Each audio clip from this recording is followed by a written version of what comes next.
What is up, everybody? Welcome back to another episode of the Arnies. We are three keyboard warriors with nothing better to do. I'm Austin Terry, and I'm joined by my best pals, Matt Johnson and Keith Baker. Matt, how you doing? I'm doing really well. You know, I feel like that's kind of just the response these days. You know, life seemingly at a standstill. Not much to say, so whenever people ask, I just say, doing good. Same as always. And that's no exception here. But that being said, I am still super excited for today's topic. I think there could be some hot takes here, which are always fun on our show. So excited to jump into it. Keith, I got to bring you in as well. How the hell are you? I'm doing good. Kind of same with you, Matthew. I don't know what else to say, really. I'm doing fine. Just going through the motions. Yes. And I guess we can announce that Keith is now officially a COVID survivor. He got it, and he beat it. Wow. Good job, Keith. Good job. Thanks, guys. Yep. And also didn't miss an episode. That's how much of a warrior Keith is. He was recording, doing the pod, while he had COVID running through his system. Well, he had nothing else to do. He was just locked in his bedroom for 2 weeks, so he had no reason to miss. If anything, I was more prepared to do a podcast when you had COVID. Exactly. You're just stuck in your room. Before we get into our content today, Keith, I do think we have a little bonus series that we got to tell the audience about. Yeah, so we are still talking The Mandalorians, Season 2. Yeah, so Episode 6 just came out, and Episode 7 will be coming out next Sunday. So keep an eye out for that. Well, as always, whenever we enter The Mandalorian, much like when we did The Boys Season 2 review, we were the boys talking the boys. Very organic name, very easy, made sense. But for Mandalorian, it's a bit tougher. So for right now, we're the Mandos talking the Lorian, and we are absolutely open to your feedback because I want this title to change next season. I don't ever want to say this again. It makes my skin crawl. But happy to be recording these episodes. Tell us how you really feel.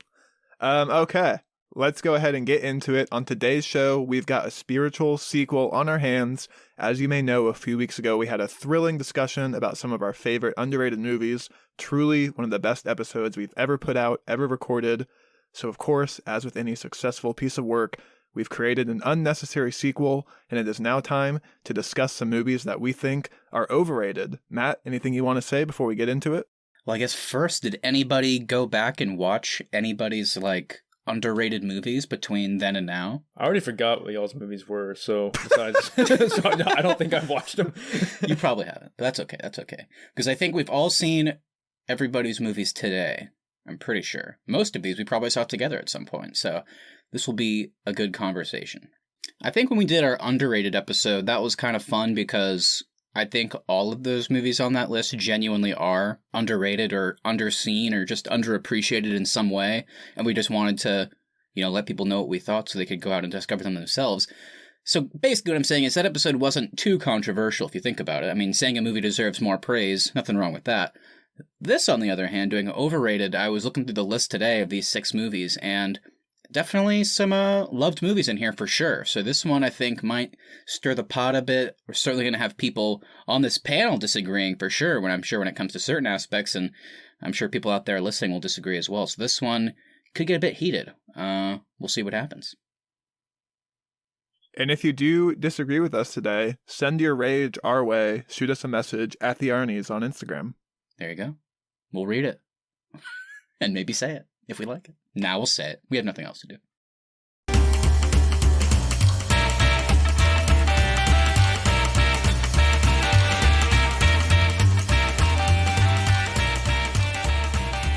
Matt, why don't you start us off today? Give us your first overrated movie.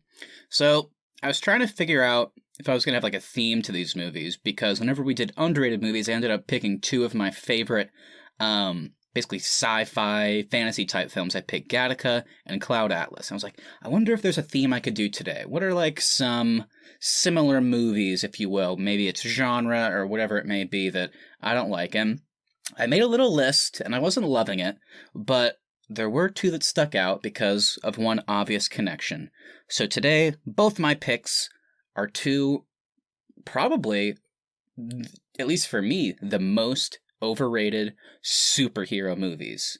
Of course, superhero movies are all the rage these days, so why not stir the pot with a genre that everybody likes to have fun with? So, My first one, this is probably the least controversial of my two. I think people genuinely don't love this movie, but it certainly has its fans. And it's The Dark Knight Rises, guys. The Dark Knight Rises. Ooh. Yes, the third film in Christopher Nolan's Batman trilogy, or I guess the Dark Knight trilogy, starring, as we know, Christian Bale, Tom Hardy, Gary Oldman, Anne Hathaway, Michael Caine, Morgan Freeman, and the like. But before I get into this, I mean, is this a crazy take to you guys? I mean, are you with me on this being overrated? I don't think it's crazy. I think it is definitely probably the lesser of the three. But it does hurt a little bit because this is a film that the three of us waited 12 hours in line to see together. Yeah, we did. This was maybe, I guess, the last time we went to a midnight premiere, because I remember this would have been right before I went off to college. And I guess within like a year, actually, it might have been the following year, is whenever movie theaters started doing that thing where, you know, quote unquote, midnight premieres actually ended up being, they could come out at 5 p.m. on the Thursday. So I remember like the following summer, we would just go see all the movies we were excited to see like on Thursday night, as opposed to waiting hours and hours in line like we did. So this movie definitely holds a special place in my heart for that reason. I remember the three of us saw it together. You know, I loved it. I thought it was the best thing in the world. I was fighting sleep. I had to wake up 2 hours after I got home to get my wisdom teeth pulled.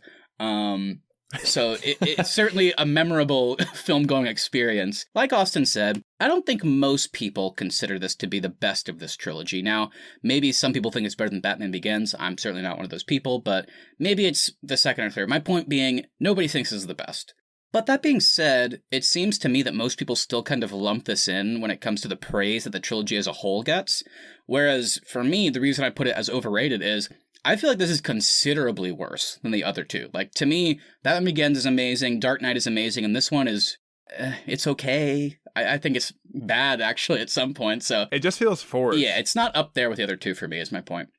And it feels like someone else directed it at times. It has one of the dumbest third acts whenever they introduce this whole Bane bomb plot, but they basically give Batman enough time to recuperate because the bomb won't go off for 6 months. And then the last minute villain, the main villain, I guess, being shoved in, just reducing Bane's role to kind of a puppet, essentially. And like I said, I wanted to love this movie so much. There were few movies in my entire life, I guess, that I was more looking forward to, because if you guys remember, this took 4 years to come out after The Dark Knight. Like, there was, like, are we going to get another one? There was kind of, we didn't know for a little bit. So I wanted to love it. I love the trailers, but like I said, I just like this movie less and less each time I watch it.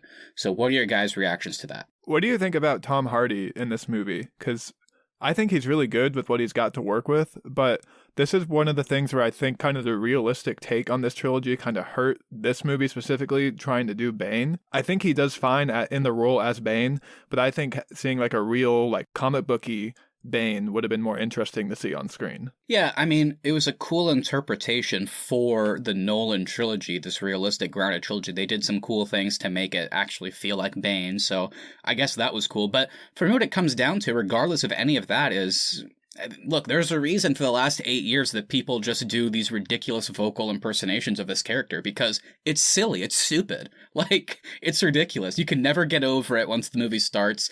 Bane, traditionally in the comics, is portrayed as from South America or Spanish or like from the Caribbean, and they cast Tom Hardy, this British guy who, the way he, I guess, thought, I'll make it sound like the comics, as he does this just incomprehensible accent. I don't know what he's doing. I don't know if that was his way to like pay homage to the origins of the character. I have no clue, but it's just ridiculous. So yeah, to answer that question, I think Tom Hardy physically, and for Bane, I guess that deserves some props, the fact that he does kind of fit this crazy physical villain that Batman has to go up against. That worked, but yeah, just the voice and the way the character is used, like I said, like at the end, whenever they reveal that he's not the main villain, and he kind of has this really lame death where he just gets shot off screen, almost like a Looney Tunes cartoon, it definitely kind of loses its luster by the end. I am full agreement. This movie was not the strongest out of the three. On the other hand, though, it did have some strong scenes that I really liked in it. Like the Bane plane scene at the beginning. I thought that was cool. Bane breaking Batman's back. And Bruce successfully making it out of the cave, I thought was pretty cool, like his comeback story. And while I did like those scenes, I don't know if they, made up for the overall movie. Right. And I think it kind of fell short. So what do you guys think? I think the biggest issue with this movie is anytime you try to look any deeper than the actual surface level of the film, it tends to fall apart. Like especially timeline wise, the time structure of this movie makes no sense. So I just think it starts to fall apart if you try to think about it critically after you see it at all. Yeah, it's weird. I mean, I think Keith makes a great point. I mean, I think undoubtedly this movie has some of the, I think by nature of being the final act of this trilogy and just with Christopher Nolan at the helm, some of the highest points of the entire trilogy are in this movie, at least for me.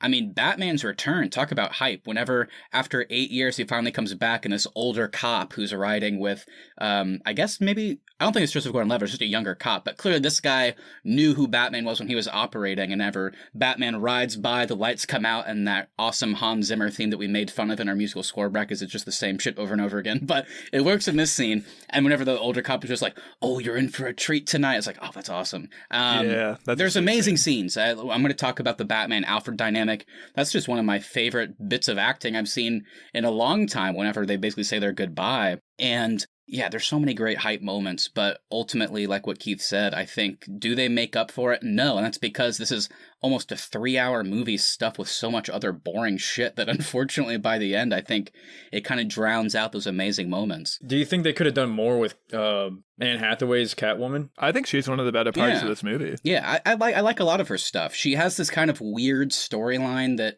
gets a bit confusing because she's like trying to, I guess, frame the mayoral candidate? I don't remember, but the point is she has this weird kind of separate storyline that takes a while to actually connect with the main plot. But once it does, I think it's kind of cool. Like once, we see her actual fear of Bane, what that means once she betrays Batman, and that leading to Bane breaking Batman's back. That sentence is always hard. Bane breaking Batman's back. But yeah, I actually quite like Anne Hathaway in the role. So I love her costume design too. When she flicks up the goggles, it forms the cat ears. Yeah, but to Keith's point, while there's so much great stuff to love here, so many hype moments, I just find, like I said, most of the other elements odd. Like Catwoman's whole subplot with the mayor, like I just mentioned. Bane gets worse whenever they reveal he's just a puppet. His plan doesn't make sense. This whole weird thing where he's so gung-ho about, fulfilling Ra's al Ghul's destiny, as he yells in that one scene. Fulfilling Ra's al Ghul's destiny! But, in his whole plan, it's like, okay, this is going to be cool. He's going to send Batman to this prison that he can't escape from, and he's just going to take over Gotham. And then what that plan leads to is, I have a bomb. I'm going to set it on a 6-month timer. It's like, why? And then he just, sends the bomb driving around Gotham, giving Batman half a year to recuperate and escape and come back and beat him. Just seems weird.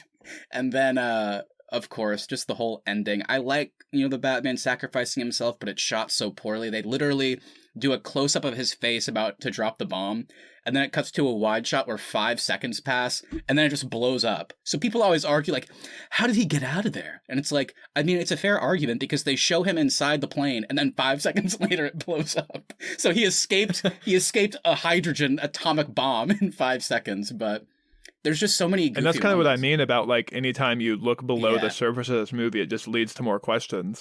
And that's even more a time thing. How did he get away in 5 seconds? How did he go to the other side of the world and make it back in time to save the city? Anytime you try to question time in this movie, it just really causes it to fall apart. Yeah, and then some of the forced elements to kind of wrap up the trilogy are some of my least favorite. As you guys know, we've joked about it, but seriously, it makes the movie so much worse watching it. I love the introduction to John Blake, a.k.a. Robin, played by Joseph Gordon-Levitt, because I know Austin might appreciate this, his intro is basically, the third Robin, Tim Drake's intro, which is this new kid fresh off Jason Todd's death in the comics, basically just goes to Wayne Manor and is like, Bruce Wayne, you're Batman, I figured it out, here's why, and just lists off all these obvious reasons that anybody else would pick up on, but nobody did. So this little kid just figured out he's Batman. Dick Grayson, you're Nightwing, you were the first Robin, and then he has to save them from Two-Face. It's this really cool moment, and they do that in the movie, basically. He's like, hey, everybody knows, or nobody knows that you're Batman, but I do, here's why. I love that intro and the kind of this dynamic that forms between them, but as the movie goes on, it's like, are they setting this guy up for something? And his whole thing is he accidentally, and to escape a fight, he kills 2 guards, And then he's also the mastermind behind sending all the cops underground together to go find Bane, which gets them all trapped.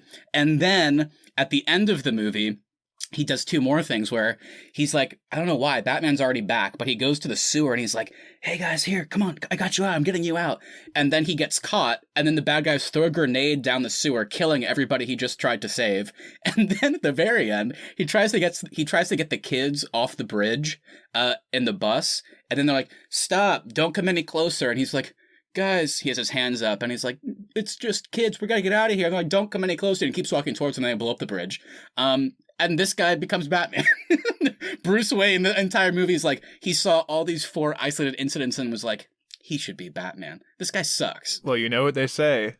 Try and try until you succeed. Do they? Yeah, that's it, right? Isn't that the saying? I guess. Oh, no, that's wrong. That's wrong. Take an apple a day.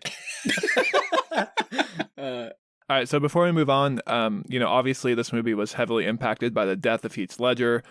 We now know with some time removed that Joker was supposed to play a role in the third movie, kind of like antagonizing Batman from court and prison. Obviously with his death, they had to scramble and kind of come up with a whole new plan. So do you think, now that we can look at the whole trilogy as a whole, do you think they should have delayed this movie even longer than they did? Do you think they should have ended it with The Dark Knight? What do you think about that? Joker's not the only Batman villain. There's so much they can do with Batman. They can bring Penguin in, the Riddler. So they have so many options they can go with. So no, I don't think they should have ended it just because Heath Ledger died. Well, we do feel bad about that. And I do think The Dark Knight is the best one out of the trilogy because of him. But, there's so much you can do. It's Batman. So, yeah, of course, you can go make something different. Yeah, I agree with that, too. I think a lot of people got caught up in Nolan's comments about that, and I guess they thought that Joker was going to be the main villain, but that never seemed to be the case.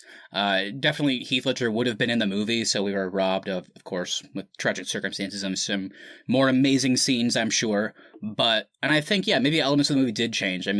Was the plan for Batman to always be in exile for 8 years? Of course, by the end of Dark Knight, it would have made sense that he goes into some sort of exile, but who knows how long. So elements of the movie changed for sure, but I'm glad they made it. Like I said, there's still good moments in it. It is certainly overrated for me, but I do like it, and, I guess maybe they could have done something with a different villain. I have no idea.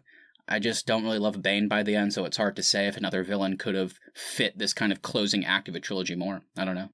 Well, moving on here, the movie I've got to talk about today is a movie that I genuinely have never understood the hype for, and it is Paranormal Activity. This is a movie that stars Katie Featherston and Michael Sloat. It's directed by Oren Peli, and it follows a couple who believes their house to be haunted.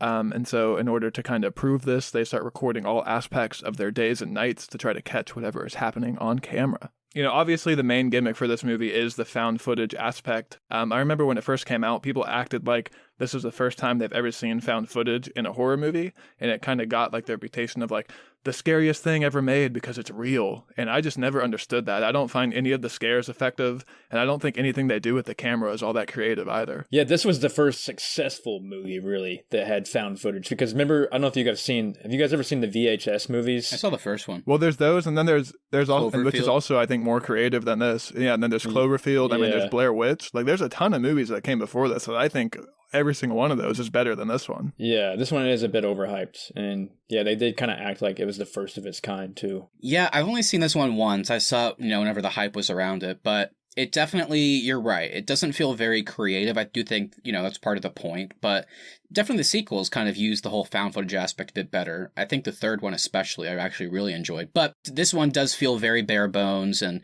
cheap. And like I said, I don't even mean that in a bad way.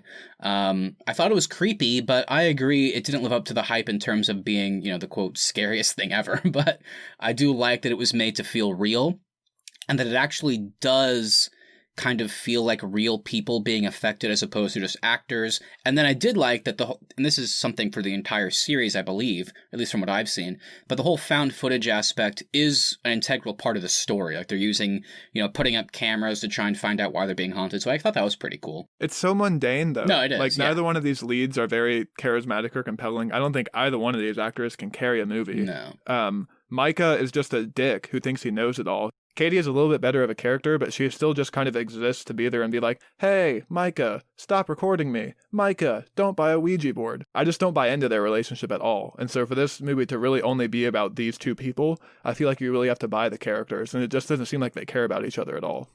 Yeah, this one definitely does not carry the entire series. I think the third one is the best and probably the scariest out of all 4 or 5 that we have now. Yeah. But yeah, this one was just more annoying, like you said, Austin. The couple were annoying. The chemistry with them was not that great. I will admit, when I first watched this movie, it did kind of freak me out a bit because I wasn't a big horror movie guy, so I was freaked out by anything at that time. But then once I watched it a few more times growing older, it just didn't hit those same buttons for me. I mean, the scares aren't even that creative. It's creepy noises. It's them sleepwalking. It's an Ouija board moving itself. Like, it's stuff that we've seen in countless other horror movies before.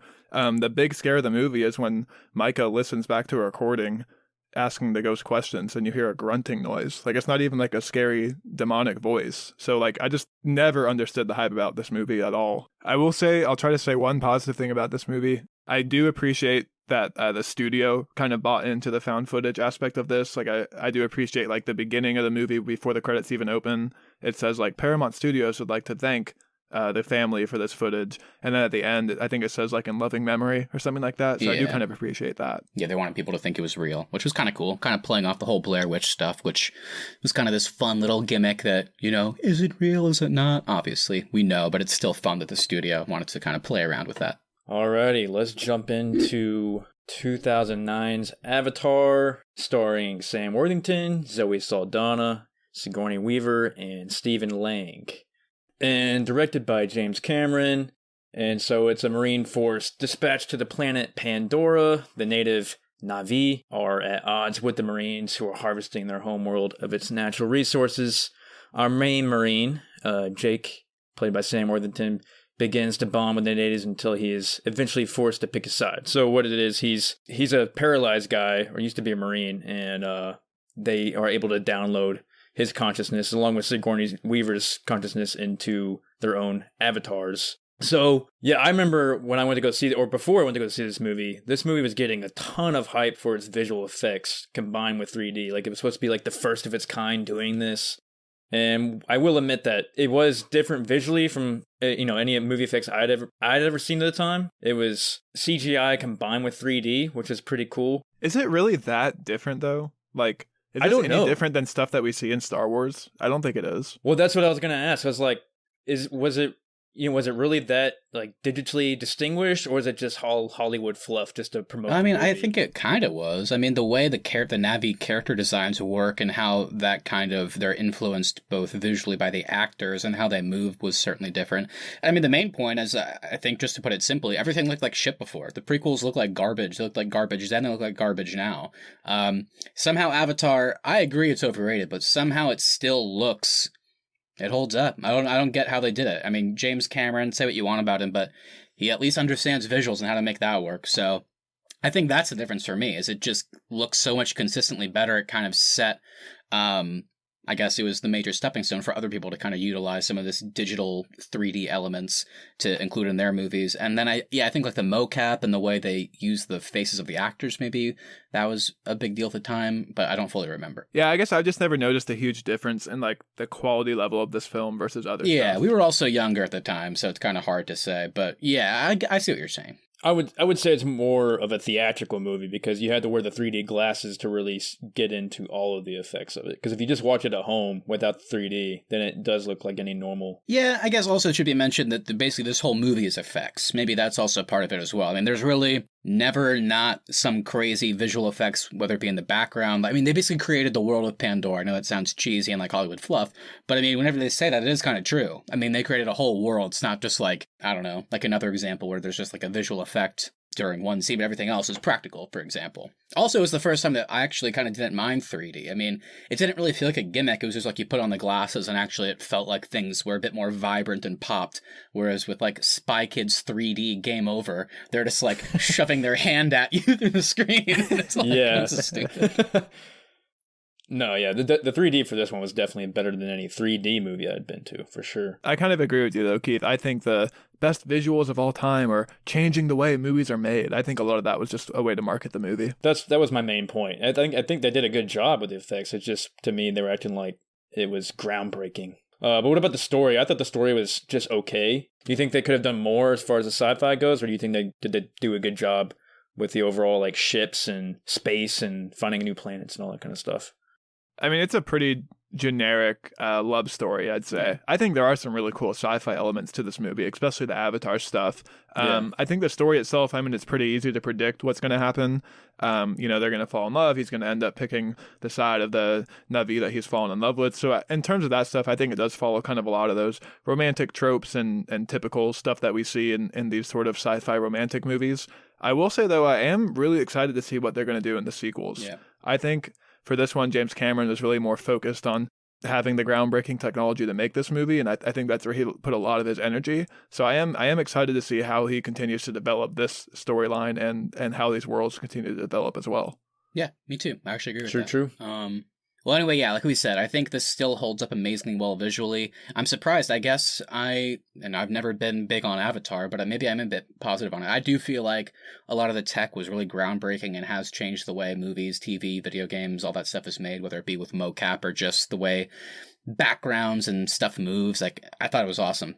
But that all being said, I totally agree when it comes to the story. It felt like James Cameron was so focused on creating so much of this visual stuff that some of the story had to be recycled from the past. That being said, I've always found it impressive that for, I guess, almost 10 years or maybe 11, I can't remember when it was broken originally. 11 But years. yeah, the idea that this original IP, there was never, this wasn't a sequel to something called Avatar, it's just Avatar. It made over $2 billion at the box office. It held that record for a decade.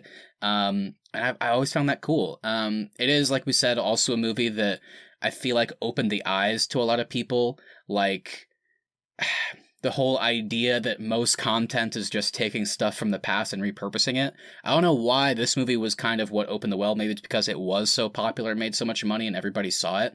But I mean, what about all the stuff they said? It's just Dances with Wolves with blue people, etc. So I don't think that's a bad thing, but I think it is a big reason why it is considered overrated, is because once you maybe watch it, twice, I guess, and you kind of understand the whole visual elements, how all that works, once you start going past that, it's just revolutionary effects with a pretty familiar story. And I think people felt that every aspect should be revolutionary. So yeah, I get why it's overrated. I still do appreciate it, but I don't love watching it beyond the visuals. I have a question I'd like to pose to the group. So, Matt, you said this movie made $2 billion, and that is really cool for it being kind of an original work. Do you think a big portion of that is because James Cameron's name was attached to it? And also, is he one of the more overrated directors as well? So James Cameron's interesting. I think, to answer Austin's question right off the bat, I think, James Cameron's name being attached to this is a big deal, and there is one specific reason that I'll get to, but here's his filmography. First of all, he hasn't made a movie since Avatar, which was kind of cool. I think he bides his time, and he makes a movie when he wants to, and whenever the technology is ready. He has more money than God, and he's like kind of I think he probably considers himself a god in the industry, so he can kind of just do whatever he wants whenever. But he also can't get his mind off the blue people. I know. It's just, he's dreaming about it, he's eating it, he's sleeping it. So here we go. He's been active in the industry since the early 80s, and here's his movies. Piranha 2, The Spawning. Who the hell knows what that is? Ugh. But right after that, he directs the fucking Terminator. Then Aliens, then The Abyss, then T2 Judgment Day, then True Lies, then the big one is Titanic. The fact that Titanic was like the second or third highest grossing movie of all time up until that point was another big reason why people were going to go see another kind of visual feast that James Cameron was directing. So I think that's a big part of the money as well. Well, this is a good question, Austin, because I actually almost put Titanic on this list in place of Irishman. So maybe James Cameron is falling into that overrated. But Keith, you're a classics guy, and I gotta assume with you being a classics guy, you gotta love the Terminator series. Yeah, I do like the Terminator series. I like all the Arnie movies, like True Lies. I like those movies. I will admit that. But those are fun movies, they're all action. Titanic is just like I think the only good part of the Titanic is the ship sinking. I don't like. It looks cool, dude. I don't like cool. the love story with Jack and Rose. I thought that was lame. The only thing I think about with Titanic is the ship splitting in half and everyone falling down the ship. I think it looks so cool. I know you're not supposed to enjoy that part of the movie. I know, dude, but it looks sweet. I think James Cameron wanted us to. Yeah, if everybody's really honest with themselves, that's the part of Titanic they like the most, is when the ship's sinking, because that's the whole story of Titanic. You don't like when Bill Paxton tries to coerce the old Rose into giving him that necklace? And then she's like, let me tell you a story. We can do a whole episode on Titanic, I'm sure. Keith, yes or no, is James Cameron overrated? I would say somewhat. I'm not going to say yes or no. Ooh, I think some of his movies... ground. Yeah, I think some of his movies are overrated, but some of them are... I'll say his older movies are better than his newer movies. Not at all. The Terminator, Aliens, T2, True Lies, all those movies are, to me, not only some of my favorite movies, but some of the best movies ever made. It's hard not to look at this guy's filmography and go, you know what? He really changed the way that action movies were made, and he made them a more viable genre. Like, T2 is considered one of the best movies of all time because it is just an action movie with really kind of cool elements that weren't there at the time. He takes sci-fi, all this amazing stuff. So, for me, these are some of the best movies of all time. And Titanic, sure, I get it. The love story is a bit silly, but I still find it good at times. And, you know, whenever it gets to the actual Titanic stuff, it's pretty impressive to watch even still today. And like I said, Avatar, do I love the story? No. But visually, 11 years later, it is still absolutely exciting and cool and vibrant and engaging to watch. So yeah, I gotta say no. I think he's made too many amazing films to be considered overrated for me. I'm going to agree with Matt as well. I think James Cameron has kind of become synonymous with the Avatar. I guess we'll call it a franchise, even though the remaining films haven't come out yet. But I think people do kind of tend to forget the entirety of his work and the impact he really has made on the filmmaking industry as a whole. That could change, though, because he wants to make 4 Avatar sequels that apparently are almost all done shooting, but none of them have come out. So, I mean, we'll see what happens. So 10 years we'll have to reevaluate whenever, 10 years later, we'll repose this question and when we can look at more of the Avatar films. Because he's really going all in. It's like, that's what he wants to make, I guess, so more power to him. But 4, I guess we'll see.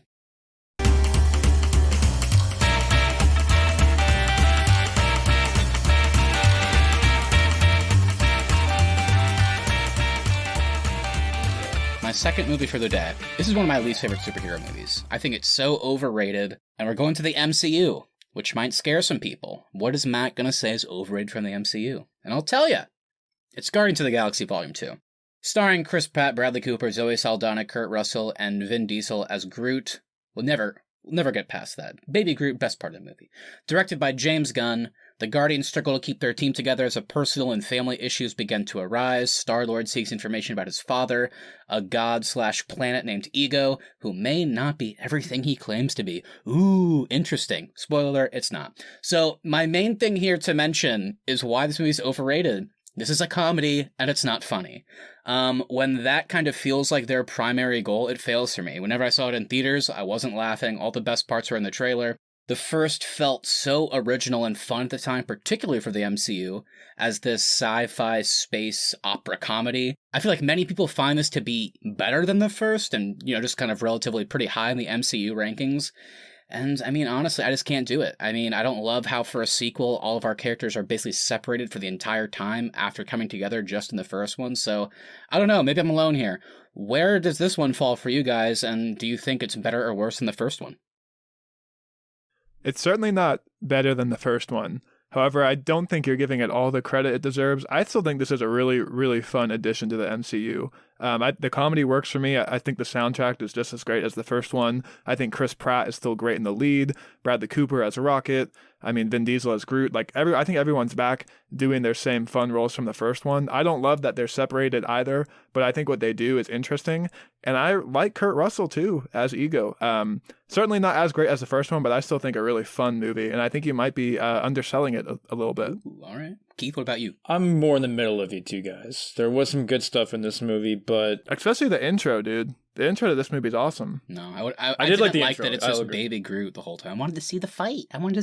But it's like, he kicks on the stereo and it's like, we're back in the Guardians. Like, it's kind of like a welcome home. That's almost. True. That's true. But I mean, Austin, you said it does contribute to the MCU. I'm kind of iffy. Does it contribute to the MCU, or is it more of like a Quill origin story? No, I meant it's more of just like a fun addition. I don't think it contributes to the overall MCU story. That's what I was going to ask. I do think it is a fun MCU movie you can turn on and enjoy. I don't know. This movie it was okay. I I wouldn't say it was bad or good. It was just kind of there. I thought it kind of would have been cooler if Kurt Russell's character was good instead of bad at the end. I thought it'd been cool if he would have teamed up with his Spoiler. son. Whoa. Yeah, spoiler. Whatever. No, you're good. You're good. But yeah, it was good visually, but I just kind of found it much less underwhelming than the first. Wow, I didn't think you two were both going to be so in lockstep about this. I think this was a fun movie. Yeah, I guess here's the deal. I mean, the reason it's overrated for me, like I said, is it's not funny. As a comedy, I don't laugh. I don't find it very good. If you're somebody that does, then I think simply you can't have it be overrated because the main thing worked for you. So unfortunately, the reason why this is probably in my bottom 3 in the MCU movies, yeah, just because its main goal, its primary focus is to make you laugh, and it didn't for me. So, and just going along from that, as for the actual comedy, my least favorite part about this entire movie is that all the characters kind of lost their individualism from the first. Like, they don't have different senses of humor anymore. It's just all the same now. Star-Lord was the witty one. Drax took everything literally. Gamora was the straight character archetype. Rocket was crass and boisterous, and Groot was slapstick. So you had everything, like any type of comedy, something from the first Guardians would get to you. And here in this one, that's all gone. They're all now cracking jokes, and they seem just generally sadder because this movie is tackling all their family. But they've rubbed off on each other. And I get that. That does make sense, but it doesn't work for me in terms of actual enjoyment. Like, I understand the decision, but I don't find the characters, like, I don't like them as much anymore because they all just kind of feel the same. And like characters like Drax and Rocket, who made me laugh so much in the first one, really don't here. And just injecting characters like Nebula, who I'd come to like in the Avengers movies, but here using as this weird sister story, which just feels forced in as like this weird follow-up from the first movie, which wasn't given enough time. And then same thing with, I know this is a hot take because everybody loves the Yondu Star-Lord relationship. I like the line at the end when he's like, "He may have been your father, boy, but he wasn't your daddy." My response is always, neither were you. You were a villain in the first movie. You hated me. Like, there's nothing in this movie that like sets up that that's actually a real emotion to have. It's an effective scene, and Michael Rooker's great, but then you just get Chris Pratt whining at the end. "Oh no, Yondu, no!" One of the worst acting scenes of like a death of the character. He's just whining into camera, and it like made me want to throw up. But yeah, I know I'm shitting on it, but yeah, just basically the comedy doesn't work for me, and the family stuff feels so forced that I just, I don't care. Well, you're saying the comedy doesn't work for you, but we all know what you're really saying. What? As we know from our sports bracket, you don't like Kurt Russell. Kurt Russell's in this movie. You're a Kurt Russell hater, and that's why this movie doesn't work for you. I do like Kurt Just Russell. be I honest. just watched the first 2 Christmas Chronicles movies the other day when he plays Santa, and he was great. I like Kurt Russell in this movie. I think the acting is fine for some of the characters, not all of them. But Kurt Russell is a good addition. I thought that was exciting, the reveal that he's the father, and he's also this weird kind of planet humanoid hybrid that's looking to basically spread his influence across the galaxy, and how he's done that through his children in the past was pretty scary and cool. But so I liked him as a villain, but yeah, it just wasn't enough, I guess. And I didn't find the father-son stuff that compelling just because of the way it was set up in the first one, where he's been this absentee dad, he left, Peter's never met him. So then just to come together, and I get he's his dad, but Peter still just completely buys into his story, doesn't listen to any of his friends that he's been with all this time. So yeah, for the most part, it just didn't work for me. I'm in agreement with, half of each of your points. I just think Kurt Russell was a cool character. He's probably my favorite part of the movie. I just didn't like he was bad. I thought it'd been cool if he was good and would have teamed up with them and went on to fight some different villain in the galaxy. I really wish we would have brought this newfound Kurt Russell fanfare into our Miracle versus Goon debate. Goon's better, man. It's just a better movie. All right. Well, the next movie I have that I'd like to talk about today is the original Ghostbusters, starring Bill Murray, Dan Aykroyd, and Sigourney Weaver. Sigourney Weaver's back again. Wow. She's back, man. She's back. back. Directed by Ivan Reitman, this movie follows 3 professors, Peter, Raymond, and Egon, studying paranormal activities. After being fired from the university, the 3 set up shop in an old firehouse and form their own ghost removal service called the Ghostbusters. They eventually stumble upon an evil entity trying to bring about the destruction of the world. Sounds cool, right? Too bad it's a fucking boring movie. Whoa. Yes, this is definitely the most controversial one. This is probably, out of everything on here, this is the most liked movie. Or how do I word that? This is the most I guess, praised movie that we're calling overrated. So I'm excited for Austin to break this down. I have never, ever understood the hype for this movie. It's considered a classic. I think that's just because it's old. People are obsessed and really passionate, like, for their fanfare in this movie, and I don't get it, man. The story's not that interesting. All the actors seem like they're bored in their performances. Nobody's being really funny. It doesn't age well. Bill Murray looks bored as hell in this movie, and he also plays a huge creep. The only person I find funny in this movie is Egon. I don't think any of the other leads are very interesting, and I don't think they do a whole lot of interesting stuff in this movie either. Just to jump into my point here, I wouldn't say this movie is good or bad. It just is. So like, it's kind of the same with Guardians of the Galaxy Volume 2 with me. If someone asks me, what do you think about it? I'll just say, it's all right. I mean, it's entertaining. There's some funny moments for sure. I mean, you're going to have some funny moments with Dan Aykroyd and Bill Murray. I don't think they're that good here, though. And I'm in agreement with you there. This is not Bill Murray's finest or Dan Aykroyd's finest. And I will say, yeah, I think it's overrated. Here's what I'll say about Ghostbusters. I think it's appropriately rated. It's not underrated. It's not overrated for me. I think it's just rated. I guess I wouldn't consider it a comedy classic, but I also understand why it has the reputation it Why? does. Please tell me. I don't understand. I really don't. I really don't get it. To me, it's more about all the elements combine, how it is a comedy, but it is also sci-fi, there is action elements. And yeah, of course, by this many years later, all of it doesn't really hold up, whether it be visually or just the way characters talk to each other. But I just love seeing Bill Murray, Dan Aykroyd, Ernie Hudson, and Harold Ramis interact. I find their characters just fun to watch, and I like how they're kind of down on their luck and they're going to take their old job as professors and be ghost hunters, and I do like the fun visual aspects to the way they hunt ghosts. I think it's kind of fun to watch and it holds up. There are some weird moments, which we'll have to talk about, that they thought was okay at the time, which even for that time, I don't understand why Dan Aykroyd wanted to get a blowjob from a ghost. But, so that's odd. But I still enjoy the movie. I like Sigourney Weaver. You actually enjoy watching these three interact, though? They seem like terrible friends. They don't seem like they enjoy being around each other at all. Yeah, that's fair. I get that. I guess for me, what it comes down to is I just like how everything kind of gels together. I like the performances enough. I like the characters enough. And I like that it's, both a comedy and this sci-fi ghost hunting movie, essentially. So for me, it works. Like I said, I'm not going to say it's overrated, but I understand why people love it. Like, that's all I can really say. I just like how all the pieces fit together. I like these actors. And yeah, like Keith said, I like a lot of them in some other movies, especially ones where they're kind of the focus as opposed to here where they're part of an ensemble. But that being said, I still think they work off each other well enough. I don't think it's great, and yeah, I don't think it holds up as well as it did back then, but it works enough for me. That's all I'm going to say. To me, it's just one of those movies, if it's on TV and I'm flipping through channels, I might give it a watch, but it's not something I'm going to be like, oh, let's watch Ghostbusters tonight. Dude, this is a movie that if I see it's on TV, I'd rather turn off TV and not watch TV than watch this movie. There you go. So it sounds like this movie goes lowest rated with Austin. I'm kind of in the middle, and Matthew is. Yeah, it seems like Matt's the most high on it. I mean, like I said, I'm high on it, but it's not because I'm personally a fan. It's just if I watch this movie, I understand why people responded to it well.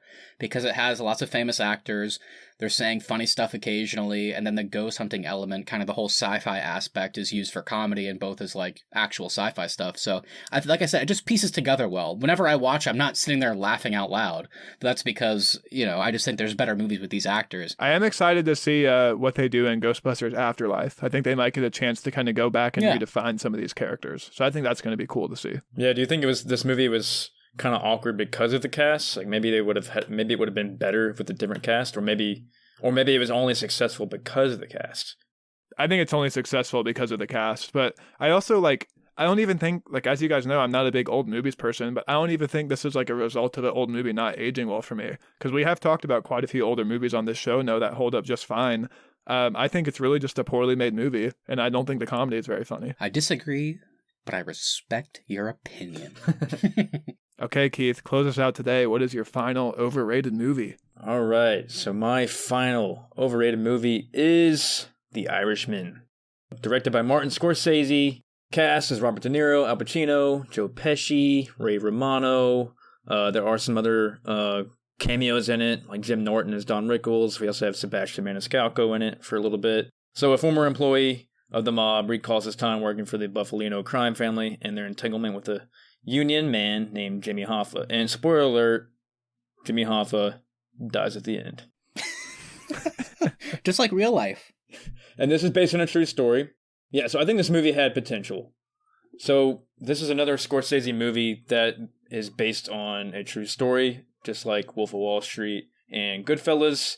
I think this was meant to be a Goodfellas-like movie, but I think it fell way short. I don't think it needed to be 3.5 hours long. There were so many small scenes in this movie that weren't really related to the overall story. I also really just didn't really enjoy the jumping back and forth with the flashbacks. I think it probably would have flowed better if it was just shown in chronological order, like Goodfellas or Wolf of Wall Street. I'm kind of going to say what Matt said about Ghostbusters. I think this movie is appropriately rated. I think there are some fair criticisms. The biggest one, of course, being that it's too long. But I think it's chock full of great performances. I find the story really interesting. I like the multiple timelines. I know people think the kind of CGI de-aging for Robert De Niro doesn't work that well. For me, I thought it worked fine. And yeah, man, I think this is good. I think this is a good Scorsese movie. I actually didn't mind the de-aging of Robert De Niro. That didn't bother me that much. I just thought it would have flowed better. I don't know, the flashback thing kept going back and forth, which kind of bothered me. And it was just so long. I just felt like this movie is 3.5 hours long, and it felt like 4.5 hours long. I think for me, I guess I kind of need to share the context of where I watched it the first time. I watched this movie on an international flight, so I had nothing but time to kill. So, a 3.5 hour movie is perfect for that setting. Yeah, and I think I'm such a big Goodfellas fan that I think I was expecting more of a Goodfellas-esque movie, and this just didn't feel like it. And I know it's not supposed to be the same as Goodfellas, but I feel like it would have been better if it kind of followed that same structure. I think this one's interesting. I do agree with Keith that I think it does get to a point where their flashbacks are too much. I like a lot of them, but the amount of time we're flashing back and forward and then further back and then further forward, it does it's a bit of a lot, I think, at times for sure. And yeah, it's definitely not one of my favorite Scorsese movies, but like Austin said, the context that I watched this in was, I can't remember when it came out last year. It was either Thanksgiving or Christmas. So we were all home and we were like, let's go ahead and watch it. We'll break it up over a couple days while we're here this weekend. And we actually ended up, in one sitting, watched the entire thing. And we ended up liking it a lot. Even my brother, who's not traditionally good at like sitting in and watching movies in one sitting, he was engaged enough by it as well. So it was at least engaging, and I thought the performances were all fantastic. Robert De Niro, Al Pacino, Joe Pesci in particular as kind of our three leads of this ensemble were all great. And then even Ray Romano, like you mentioned, and other people that felt the ensemble were also just fun to watch. Even people, like, they used a lot of comedians and they felt like they were doing something different for a change, which that was always cool to see.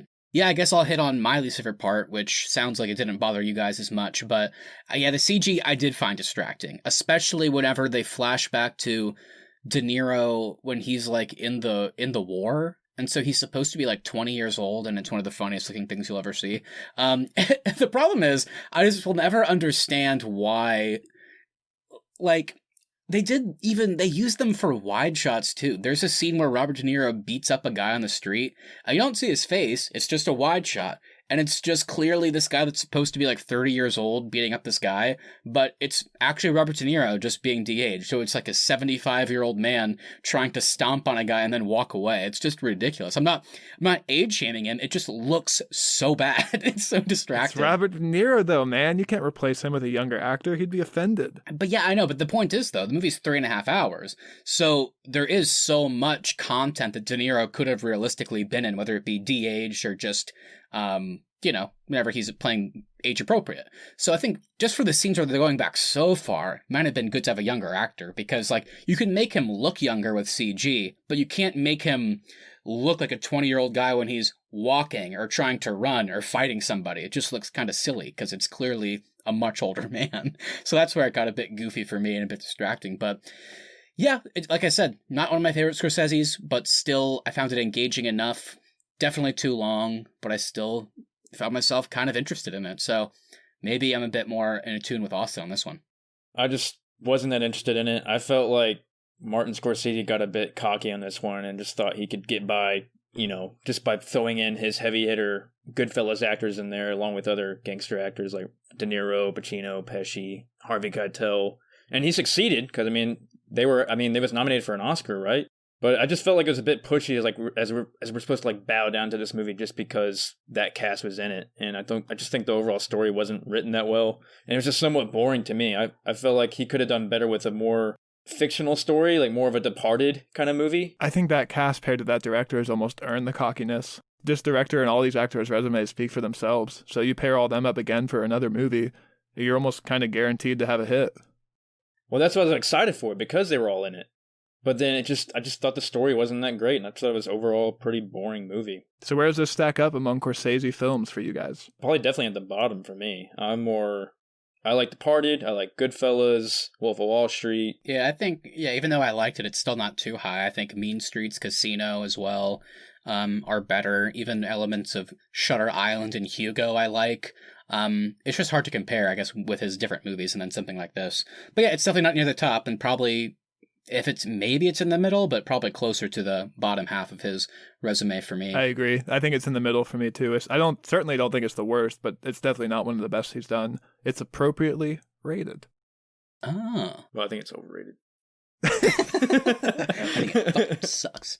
Alrighty, well, before we close out and get out of here today, let's go ahead and get into our Arnies Podcast Awards. This is a segment where we give an awards for anything in this episode. Keith may know the rules. He may not know the rules. It's always a surprise. Keith, what do you got for us today? I had a few in my head, but I think I'll go with the Best Blue Person Award goes to Mr. Sam Worthington. He deserves it for Avatar. That's true. That's very true. Very true. Good for him. You're allowed to give out Blue Person Awards, Keith. That is your right. However, you are incorrect with who you gave that award to, because Avatar is an overrated movie. The actual Best Blue Person Award goes to Tobias Funke in Arrested Development. Fair. I was hoping it would go to Paul Giamatti from Big Fat Liar, or potentially the third guy from the Blue Man Group. All right, Matt, go ahead and close us out today. My award is going to go to the most unintentional funny line, and it's Christian Bale asking Bane where the trigger is. When we went to go see this movie at the midnight premiere, at this point we're 3 hours into this movie, so it's after 3 a.m., it's probably close to 3:30, and we're all probably trying to not fall asleep, and Christian Bale beats up Bane. It's like, oh, that was so cool. And then, as we know, in Batman Begins, Christian Bale, cool Batman voice. I liked it. Then in Dark Knight, it gets a bit more gravelly. Oh, I don't really love that. And then in this movie, he's incomprehensible, just like Bane. He matched Tom Hardy. He bursts in the room and he goes, "Where's the trigger?" It's just, we all three laughed out loud trying to fight sleep. I mean, in this crowded theater, it's so bad. So, Christian Bale, great actor, but he deserves this for an unintentional funny line. And I'm also going to give a secondary award today, and it is the Best Braces Award. Also go to Tom Hardy as Bane. Nice. Yes, nice. very true.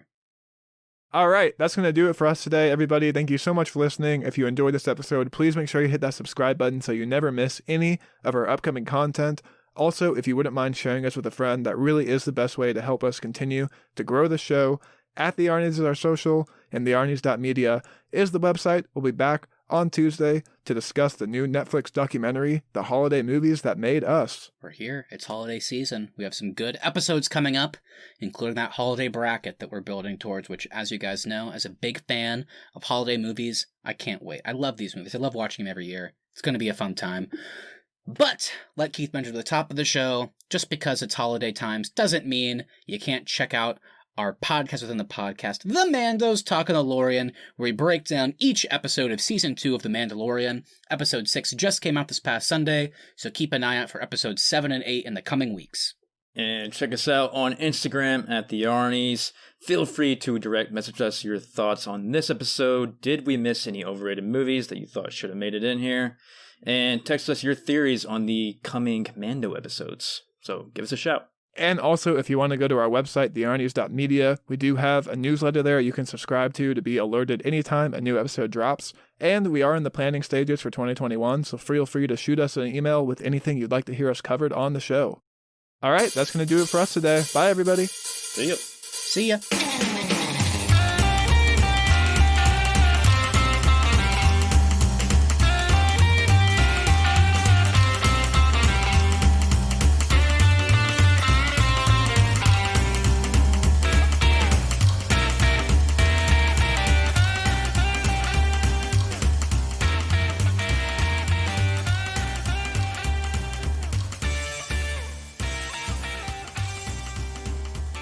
I got a broom, so if it happens again, I'm just going to start banging the ceiling.